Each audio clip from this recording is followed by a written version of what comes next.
SPMB adalah pemerataan kesempatan memperoleh pendidikan yang bermutu untuk semua. Izinkan saya pada kesempatan ini menyampaikan kebijakan Menteri Pendidikan Dasar dan Menengah tentang sistem penerimaan murid baru tahun 2025-2026.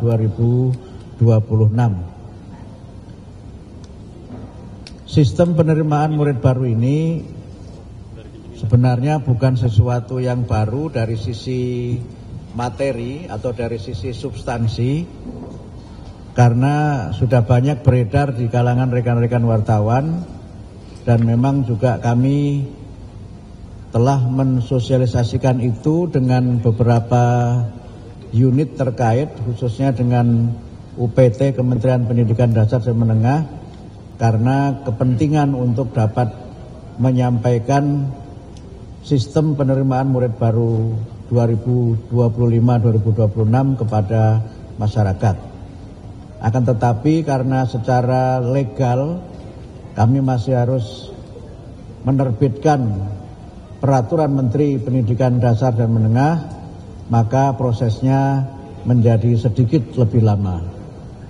Tetapi isi yang beredar di masyarakat itu tidak berbeda dengan apa yang kami tuangkan dalam peraturan Menteri Pendidikan Dasar dan Menengah.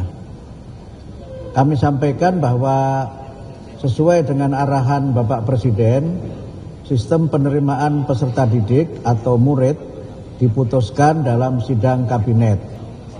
Dan sistem penerimaan murid baru telah disampaikan dalam sidang kabinet, dan Presiden menugaskan Menteri Sekretaris Negara dan Menko PMK untuk menindaklanjuti sistem SPMB yang kami siapkan. Dan SPMB juga sudah disampaikan dalam rapat dengar pendapat dengan Komisi 10 DPR RI pada tanggal 12 Februari 2025. Ada beberapa hal yang ingin kami sampaikan terkait dengan kebijakan ini. Nanti detailnya akan disampaikan oleh Pak Dirjen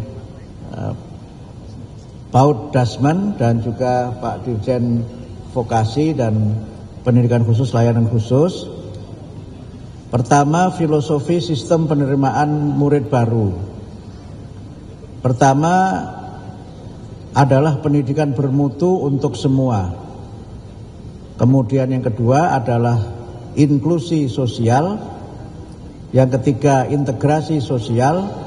Dan yang keempat, kohesivitas sosial. Semangat utama SPMB adalah pemerataan kesempatan memperoleh pendidikan yang bermutu untuk semua. Sekolah merupakan lembaga yang berfungsi membangun dan memperkuat inklusi, kohesi dan integrasi sosial, di mana murid dari berbagai latar belakang sosial, suku, etnis, dan agama berinteraksi dengan intensif.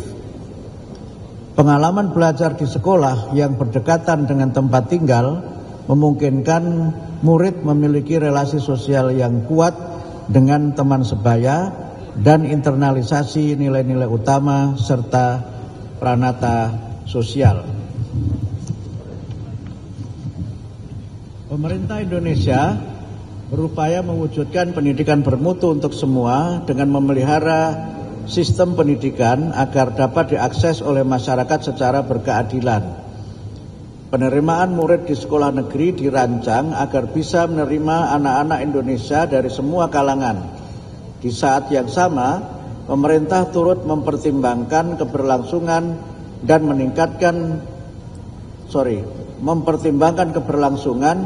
dan peningkatan kualitas di sekolah swasta yang telah berkontribusi dalam menyediakan layanan pendidikan untuk masyarakat.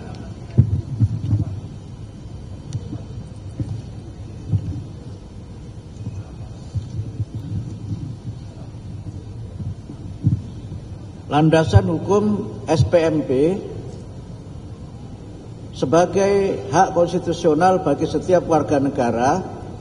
Pendidikan itu berlandaskan pada pembukaan Undang-Undang Dasar 1945 alinea keempat, kemudian Undang-Undang Dasar 45 pasal 31 ayat 1, dan ayat 2, kemudian Astacita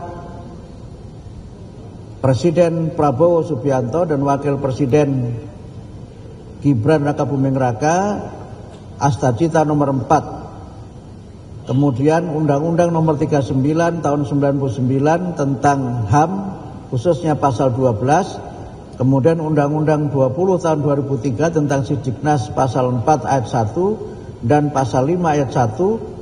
Kemudian Undang-Undang nomor 8 tahun 2016 tentang penyandang disabilitas, khususnya pasal 10.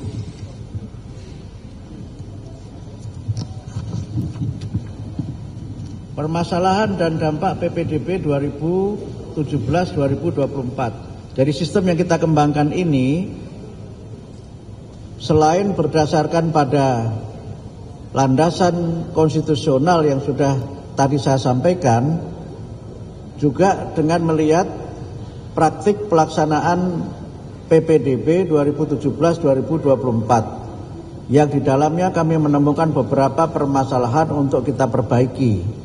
Yang pertama, secara akademik itu terjadi penurunan kualitas sekolah unggul karena heterogenitas intake murid. Kemudian banyak murid yang mengundurkan diri. Yang kedua adalah permasalahan administrasi, di mana terjadi pemalsuan dokumen persyaratan, antara lain dokumen domisili, sertifikat prestasi, olahraga dan seni, dan lain-lain.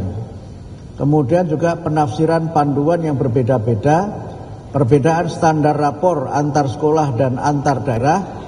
Kemudian juga permasalahan administrasi yang berkaitan dengan sebagian sekolah swasta kekurangan atau tidak memiliki murid dan sekolah negeri menerima murid melebihi daya tampung.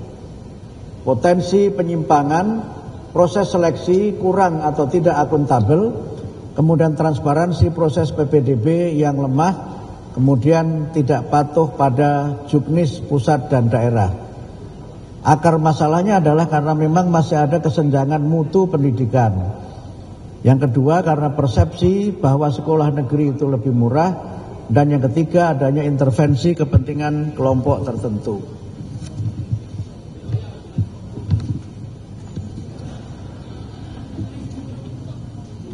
Perubahan substansi SPMB. Pertama, dari sisi filosofis, ketentuan saat ini fokus utama adalah pemerataan akses pendidikan melalui zonasi. Mohon maaf, itu yang lama ya, yang PPDB yang lama. Fokus utama adalah pemerataan akses pendidikan melalui zonasi yang lebih menekankan pada kedekatan berbasis jarak atau radius satuan pendidikan dengan tempat tinggal peserta didik. Filosofi utama dari kebijakan baru adalah pendidikan bermutu untuk semua yang memastikan domisili atau tempat tinggal murid mendapatkan layanan pendidikan pada satuan pendidikan terdekat dengan pendekatan rayon. SPMB juga mengakomodasi kelompok masyarakat kurang mampu dan kebutuhan spesifik daerah. Kemudian terkait dengan cakupan pengaturan, PPDB yang lama itu terbatas pada pelaksanaan teknis penerimaan peserta didik baru seperti jalur zonasi, afirmasi, perpindahan tugas orang tua atau wali, dan prestasi. Sedangkan arah kebijakan yang baru dengan SPMB adalah dia cakupan lebih luas, mencakup seluruh sistem penerimaan murid termasuk pembinaan, evaluasi, kurasi prestasi, fleksibilitas daerah, dan integrasi teknologi.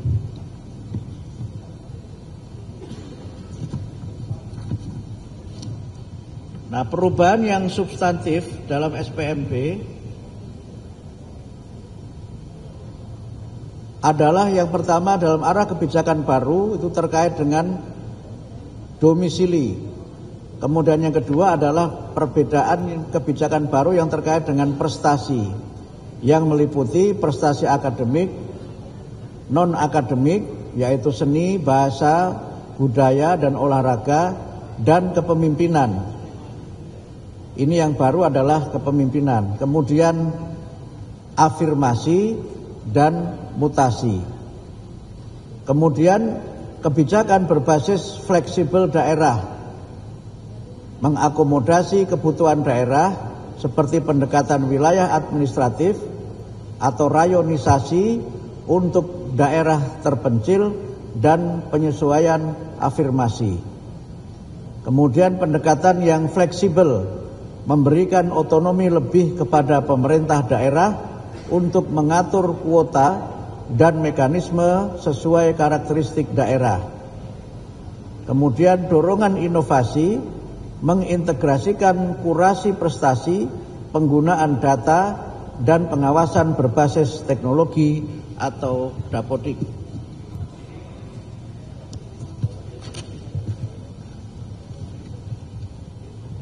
Perubahan kuota jalur SPMB untuk SD pada sistem PPDB domisili itu minimal 70%, kemudian afirmasi minimal 15%, prestasi tidak ada ketentuan minimal, kemudian mutasi maksimal 5%.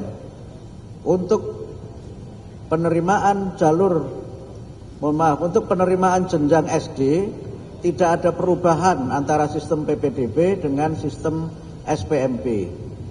Kemudian untuk SMP, jalur domisili semula 50%, sekarang menjadi 40%. Afirmasi semula 15%, sekarang 20%. Prestasi itu hanya berdasarkan sisa kuota, sekarang minimal 25%. Dan mutasi maksimal 5%, tetap tidak ada perubahan. Untuk jenjang SMA, jalur domisili yang semula 50%, sekarang minimal 30%. Afirmasi dari minimal 15%, sekarang menjadi minimal 30%. Prestasi yang semula hanya berdasarkan sisa kuota, sekarang minimal 30%. Dan untuk mutasi maksimal 5%, tetap tidak ada perubahan. Jalur penerimaan murid baru dikecualikan untuk SMK. Seleksi mempertimbangkan rapor atau prestasi atau hasil tes bakat dan minat sesuai dengan bidang keahlian dan prioritasnya. Yang pertama adalah calon murid dari keluarga ekonomi tidak mampu dan penyandang disabilitas minimal 15%. 2. Calon murid yang berdomisili terdekat dengan sekolah maksimal 10%. Dikarenakan masih terdapat sejumlah kecamatan yang tidak memiliki SMA atau SMK negeri, maka SPMB jenjang SMA dilaksanakan dengan sistem rayonisasi dengan ketentuan: 1. Ditetapkan berdasarkan wilayah kabupaten atau kota dalam satu provinsi, dan 2. Rayon ditetapkan oleh Dinas Pendidikan Provinsi.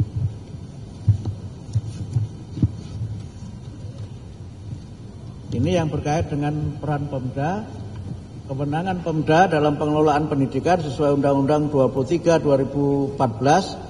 Pemerintah provinsi mengelola pendidikan menengah dan pendidikan khusus. Kemudian pemerintah kabupaten kota mengelola pendidikan dasar, pendidikan anak usia dini, dan pendidikan non formal.